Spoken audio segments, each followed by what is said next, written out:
বন্দে মাতরম। আজকে স্বাধীনতার প্রাক্কালে জাতির কথার পক্ষ থেকে প্রতিটি জাতীয়তাবাদী বন্ধুকে জানাই হৈরিক অভিনন্দন, স্বাধীনতার শুভেচ্ছা। কিন্তু আজকের যে ভিডিও, সেই ভিডিওর তো এটা নয় যে আমাদের স্বাধীনতা সংগ্রামীরা কীভাবে বলিদান দিয়েছিলেন, কী তাদের অবদান, এই হিস্ট্রি আমাদের যাওয়ার দরকার নেই। এটা তো চর্চা হয়ে আসছে। যেটা নিয়ে চর্চা করা দরকার এই মুহূর্তে, সেটা হচ্ছে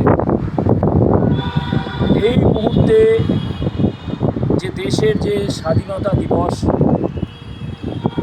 আমরা কিন্তু একটি অত্যন্ত কঠিন সময়ের মধ্যে দিয়ে যাচ্ছি। আনন্দের থেকে বেশি, সত্যি কথা বলতে, উৎকণ্ঠাই মনের মধ্যে বেশি হচ্ছে এখন। কারণ চতুর্দিকে যা পরিস্থিতি, তাতে সত্যি উৎকণ্ঠাই হবে। প্রথম হচ্ছে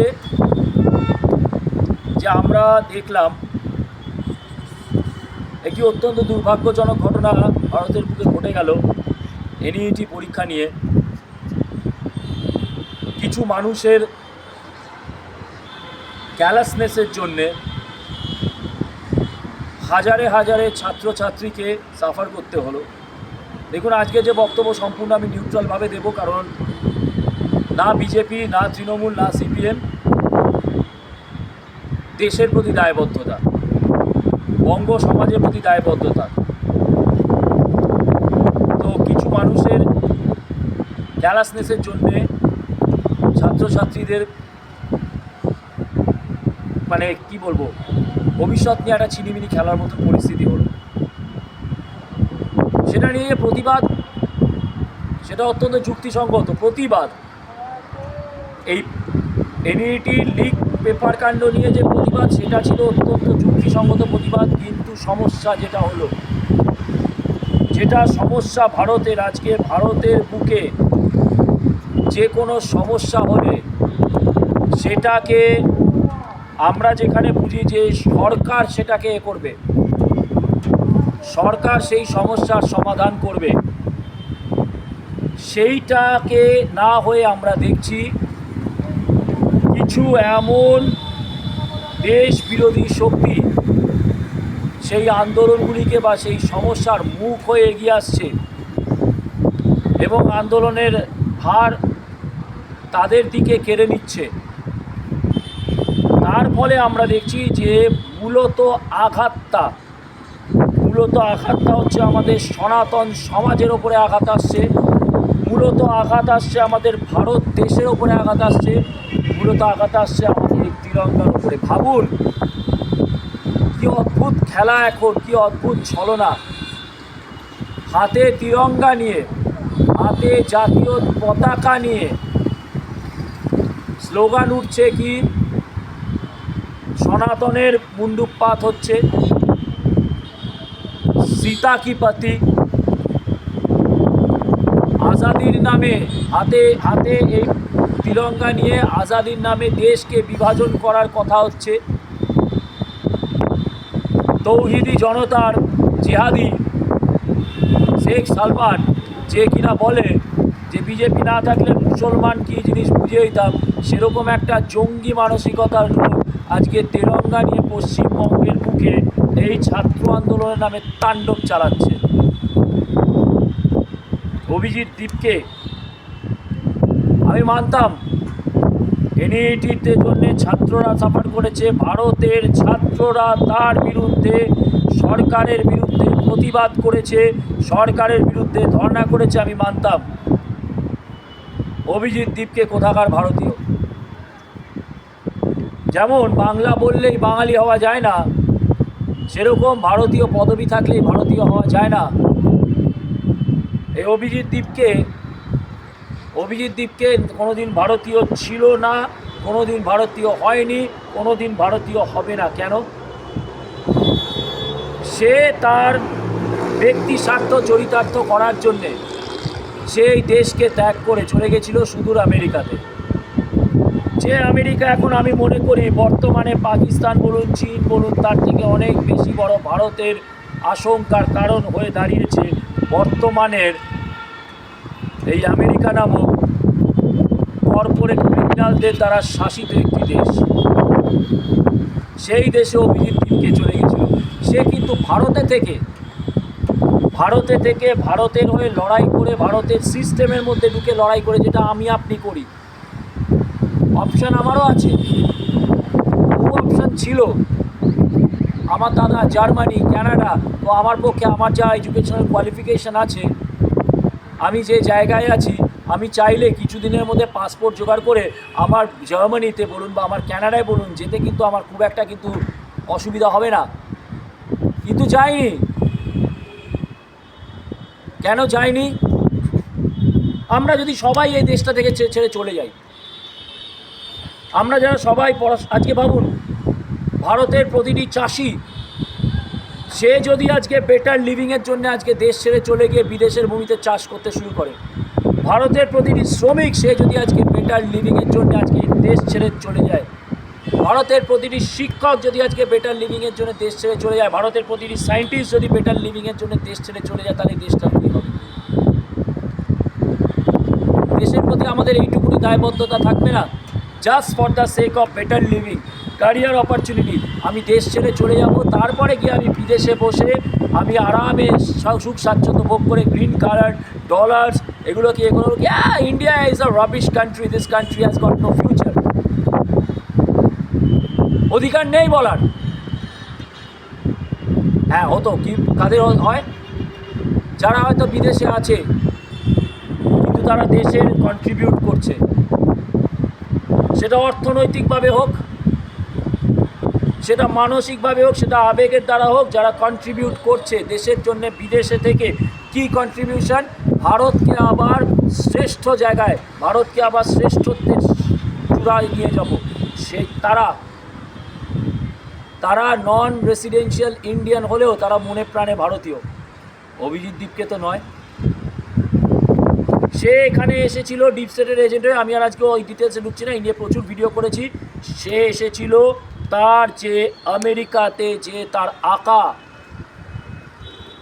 যে আমেরিকার যে কর্পোরেট ক্রিমিনালরা যারা ভয় পাচ্ছে, ভারত সামরিকভাবে শক্তিশালী হয়ে উঠছে, আমাদের প্রতিদ্বন্দ্বী হয়ে উঠছে, ভারত একটি সনাতনী ভারত হিসেবে উঠে আসছে, এবং সেই জন্যে আমরা যে দেশগুলিকে ক্রুসেডের নামে আমরা সেখানকার যে সনাতনী সভ্যতা, যে পেগান সিভিলাইজেশনসগুলোকে ধ্বংস করেছি, তারাও যদি ভারতকে দেখে উদ্বুদ্ধ হয়ে বলে যে না, যিশু আর আমাদের বাবা নয়, মায়ানরা যদি বলে আমাদের মায়ান দেবদেবীকে পুজো করব, স্পেন যদি আজকে বলতে শুরু করে আমাদের স্প্যানিশ যে পুরনো দেবদেবী পুজো শুরু করব, ইজিপ্ট যদি বলে যে আমরা রাকে পুজো করব, স্ক্যান্ডিনেভিয়ার মানুষ যদি বলে যে আমরা ওডিনকে পুজো করব, আমরা নর্স গডসদের পুজো করব, সেই ভয় আজকে ভারতকে ওই জন্য ভাঙতে হবে।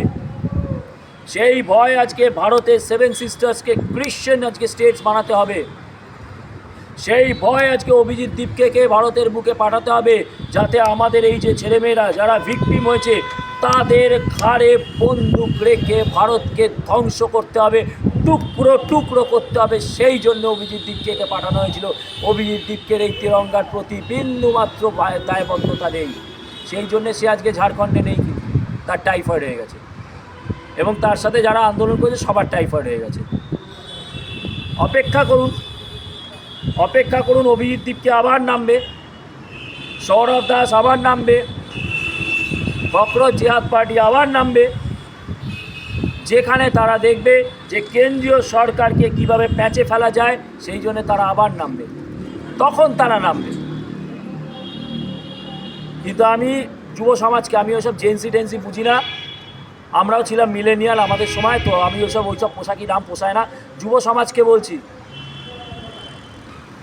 there has never been a shortcut to success. Subhash Chandra Bose শর্টকাটে আইসিএসে 4th বা 3rd হননি। ভারতের বুকের স্বাধীনতা সংগ্রাম, যে স্বাধীনতা সংগ্রাম, সেই স্বাধীনতা সংগ্রামীরা কিন্তু শর্টকাটের মাধ্যমে কিন্তু তাদের কোনো শর্টকাট এফার্টের মাধ্যমে না, তাদের ঘাম রক্ত জড়ানোর ফলে কিন্তু আজকে এই গর্বের সাথে আজকে আমি তিরঙ্গার সামনে দাঁড়িয়ে বলতে পারছি মেরা ভারত মহান, বলতে পারছি জোর গলায় বন্দে মাতরম, বলতে পারছি জোর গলায় মা গো ভাবনা কেন, আমরা তোমার শান্তিপ্রিয় শান্ত ছেলে, তবু শত্রু এলে অস্ত্র হাতে লড়তে জানি, তোমার ভয় নেই মা আমরা প্রতিবাদ করতে জানি। এটা কোনো শর্টকাটে হয়নি young generation, it required a lot of blood, a lot of gut and a lot of sacrifice. Khudiram 18 বছর বয়স। আমি বাঙালি যুব সমাজকে বলছি, তোমরা ক্ষুদিরামকে জানো? ফাঁসির মঞ্চে গেয়ে গেছিলেন যিনি জীবনের জয়গান। কি বলেছিলেন ক্ষুদিরাম? যখন ক্ষুদিরামকে বলছে তোমার ভয় করছে না, বলছে আমি গীতা পড়েছি, আমার কিসের ভয়? তাহলে আর এই গীতাকে নিয়েই সবসময় কুরুচিকর মন্তব্য। গীতা কথা বললে তুমি নাকি হয়ে যাবে চাড্ডি, গীতার কথা বলে তুমি সঙ্গী, গীতার কথা বলে তুমি রিগ্রেসিভ। তাহলে তোমরা ক্ষুদিরামের তাহলে ক্ষুদিরাম কী ছিলেন? চাড্ডি ছিলেন, সঙ্গী ছিলেন, রিগ্রেসিভ ছিলেন। ভাবুন, আজকে বামপন্থীরা হঠাৎ করে তাদের সুভাষ প্রেম জেগে উঠেছে, অথচ কোনোদিন দেখেছেন কোনো বামপন্থীকে প্রতিবাদ করতে? যখন বলা হয় বার খেয়ে ক্ষুদিরাম হয়েছিস, তুই বার খেয়ে ক্ষুদিরাম হোস না, সেই আমার ছেলেটা থাকবে দুধে ভাতে, আমার ছেলে ক্ষুদিরাম মরবে, বিনয় বাদল দীনেশ মরবে, মাস্টার দাস সূর্য সেন মরবে, বাঘা যতীন মরবে, তাদের মৃতদেহের ওপরে পা দিয়ে আমার ছেলেটা দুধে ভাতে থাকবে। বাঙালির সব থেকে বড় শত্রু হচ্ছে বাঙালি। তার সব থেকে বড় উদাহরণ আমরা আজকে দেখছি কি, এই যে নগেন রায় নাকি অনন্ত মহারাজ, হোয়াট এভার, সুভাষ বোস অনন্ত মহারাজ।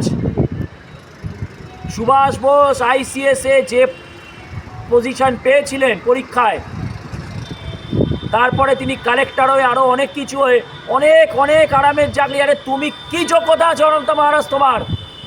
শুনেছি তো গ্রুপ ডি চাকরি করতে। সুভাষ বোসের নোকের যোগ্য হওয়ার তোমার ক্ষমতা নেই। সুভাষ বোস কিন্তু ভাবুন, সুভাষ বোস কিন্তু আইসিএসে পাশ করে ওই রাজপ্রাসাদ বানাবো, 4 তলা বাড়ি বানাবো তিনি কিন্তু করেননি। অত্যন্ত বর্ধিষ্ণু পয়সাওয়ালা পরিবারের ছেলে সুভাষ বোস আরামে তার জীবনটা কাটাতে পারতেন, ওই বিপ্লব খেলতে পারতেন, গান্ধীর আদর্শে বিপ্লব খেলতে পারতেন, তাদের সুভাষ বোসের কোনো চাপ হতো না। কিন্তু কি পালিয়ে গিয়ে নিজের বাড়ি থেকে হাউস অ্যারেস্ট হয়ে নিজের বাড়িতে সন্ন্যাস নেওয়ার ভান করে রাতের অন্ধকারে ওই ব্রিটিশ পুলিশকে চোখে ধুলো দিয়ে সুভাষ বোস পালিয়ে গিয়ে কোথায়? আফগানিস্তানে। প্রতি মুহূর্তে জীবনের আশঙ্কা, ধরা পড়লে হয়তো ফাঁসি। তারপরে সেখান থেকে জার্মানি থেকে আবার সেই বোট করে, সাবমেরিন করে, সবই দেখেছেন আপনারা, ওপারে জাপানের সাবমেরিন আর এপারে জার্মানির সাবমেরিন, সেইখান থেকে একটা নৌকা করে ওই প্রণালী পাঠাচ্ছেন, যে প্রণালীতে হাঙর কুমির ঠিক করছে। অনন্ত মহারাজ তোমার দাম আছে, পারবে তুমি এই চ্যালেঞ্জ দিতে অনন্ত মহারাজ? ওই হাঙর কুমির ভরা নদীকে সুভাষ বোস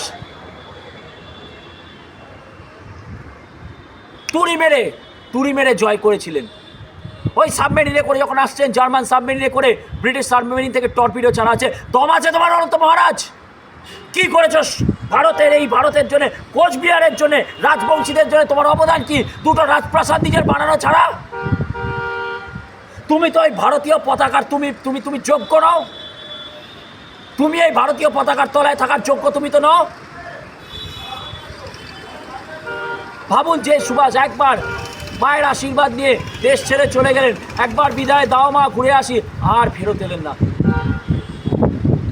এত বড় স্যাক্রিফাইস করা একটা লোককে এই অনন্ত মহারাজের মতন লোকেরা বলে কিনা ক্রিমিনাল। কেন না? কি যুক্তি? জওহরলাল নেহরুও বলেছে ক্রিমিনাল, এই তখন কেন প্রতিবাদ? আরে অনন্ত মহারাজ, এই নেহরু যখন বলেছে সুভাষ যদি ভারতের বুকে ঢোকে আমি তরোয়াল নিয়ে প্রতিবাদ করব, কোথায় ছিল তখন তোমার সেই প্রতিবাদ? কোথায় তোমার জাতীয়তাবাদ? যখন গান্ধী নোয়াখালীতে হিন্দুরা কচু কাটা হচ্ছে, ধর্ষিত হচ্ছে, তখন বলছে হিন্দুরা নোয়াখালী ছেড়ে পালাও, নয়তো মরার জন্য প্রস্তুত থাকো। যখন ওই বলছে হিন্দু মেয়েরা ধর্ষিত হবে, জীব কামড়ে পড়ে থাকবে, আত্মহত্যা করবে, কিন্তু প্রতিবাদ করবে না, কোন অনন্ত মহারাজ? কোনোদিনও গান্ধীর বিরুদ্ধে প্রতিবাদ করেছ? কোনোদিনও এই নেহরুর বিরুদ্ধে প্রতিবাদ করেছ? এত বছর ধরে যারা নেতাজিকে তোজোর কুকুর বলে গেছে, আজকে তারা যুক্তি দিচ্ছে না না না না না না না, এটা বলা উচিত হয়নি, এটা বলা ঠিক হয়নি। আজকের দিনে দাঁড়িয়ে কারণ বুঝতে পেরেছে যে কিছু এখন এটা ধরতে হবে। এদের অম্বস গ্যাস বুক জ্বালাতে এখন অ্যান্টাসিডের ভূমিকা হচ্ছে নেতাজি সুভাষচন্দ্র বোস।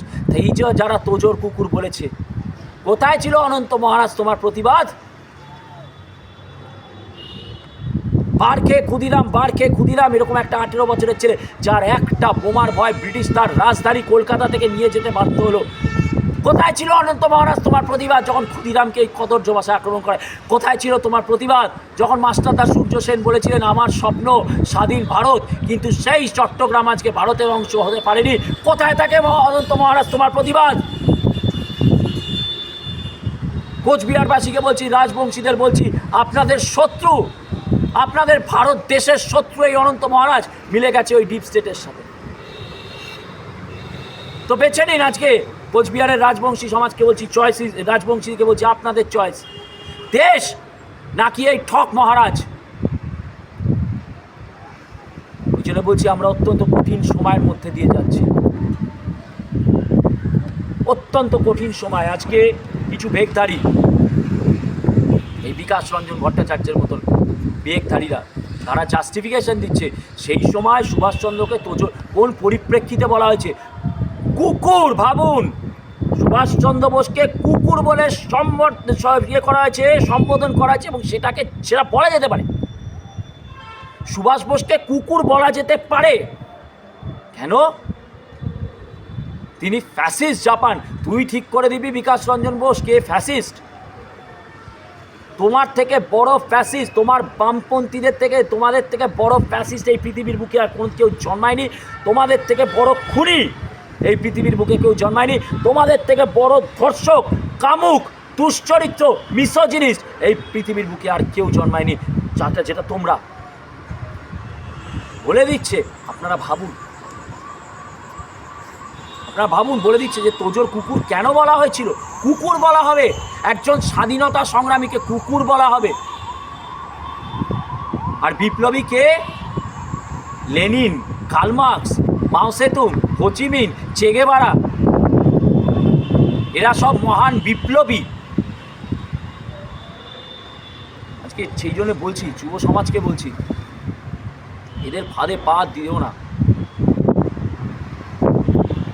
দেশকে যদি ভালোবাসো, জন ফিটজরল্যান্ড কেনেডি, আমেরিকার প্রেসিডেন্ট, যখন আমেরিকা সত্যিকারের আমেরিকা ছিল, বলেছিলেন ask not what the country can do for you, ask what you can do for the country. সমস্যা প্রতিটি দেশেই থাকে, কোনো দেশ পারফেক্ট হয় না, তাকে পারফেক্ট বানাতে হয়। সেই জন্যে এই বিচ্ছিন্নতাকামীদের ফাঁদে পা দিও না। অভিজিৎ দীপকে, সৌরভ দাস কখনোই তোমাদের হতে পারেনি, হবে না। তারা তাদের ওই কর্পোরেট ক্রিমিনালসদের জন্য কাজ করছে। তোমাদের ক্যারিয়ার, তোমাদের জীবন নিয়ে তাদের বিন্দুমাত্র চিন্তা নেই।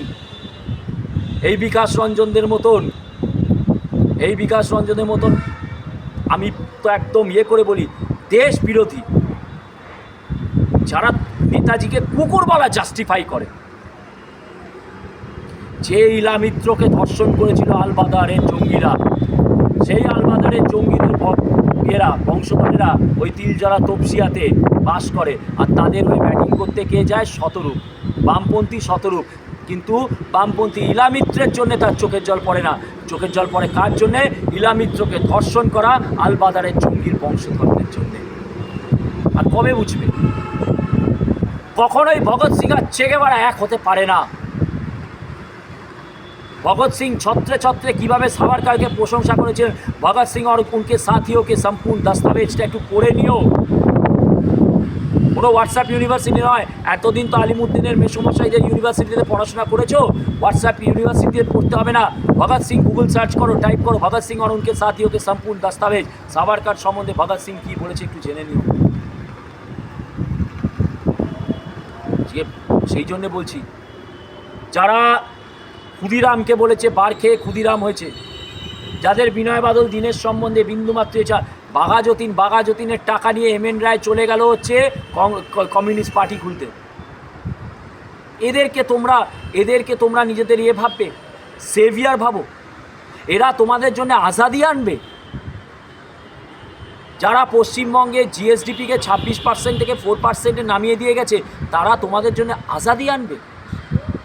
যারা ভূমি সংস্কারের নামে মন্দির ভেঙেছে, কিন্তু মাজার সামনে পড়ে গেলে সেটাকে ধর্মীয় আখ্যা দিয়ে, সেটাকে একটা স্থান আখ্যা দিয়ে সেটাকে গার্ড দিয়ে রেখেছে, এই সাম্প্রদায়িক বিদ্বেষ আর বীজ যাদের মধ্যে, তাদেরকে ভাবো তারা তোমাদেরকে আজাদি দেবে?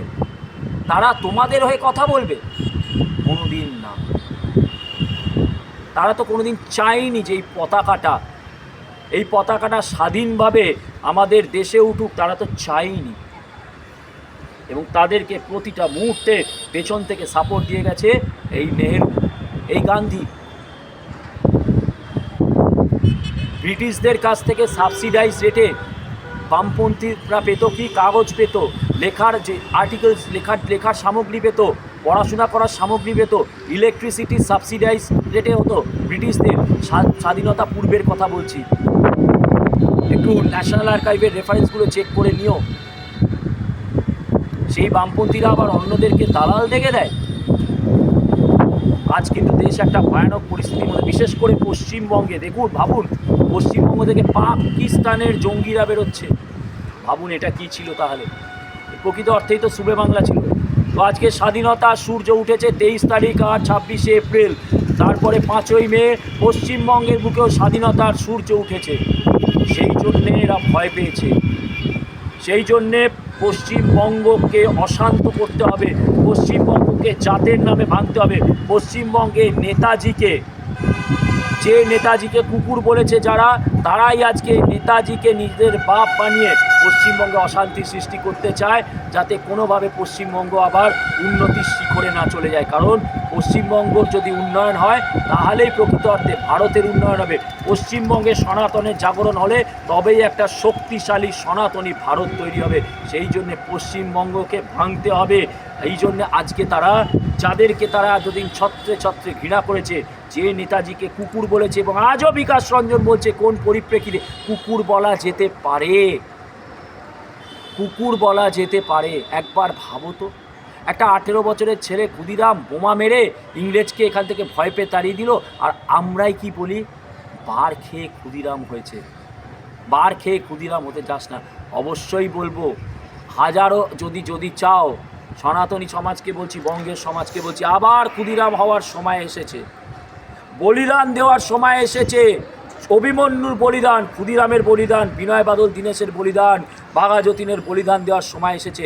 যেখানেই দেখবে দেশ বিরোধী শক্তি, শেখ সালমানদের মতন, আফরোজদের মতন দেশ বিরোধী শক্তিরা, এই শতরূপদের মতন শক্তিরা যেখানেই ভেগ ধরে এই তেরঙ্গা নিয়ে ভারতকে ধ্বংস করার জন্য নেমেছে, ক্ষুদিরামের মতন গর্জে ওঠো, বিনয় বাদল দীনেশের মতন গর্জে ওঠো, মাস্টারদা সূর্য সেনের মতন গর্জে ওঠো, বাঘাযতীনের মতন গর্জে ওঠো। सरफरोशी की तमन्ना अब हमारे दिल में है, देखना है जोर कितना बाजुए कातिल में है।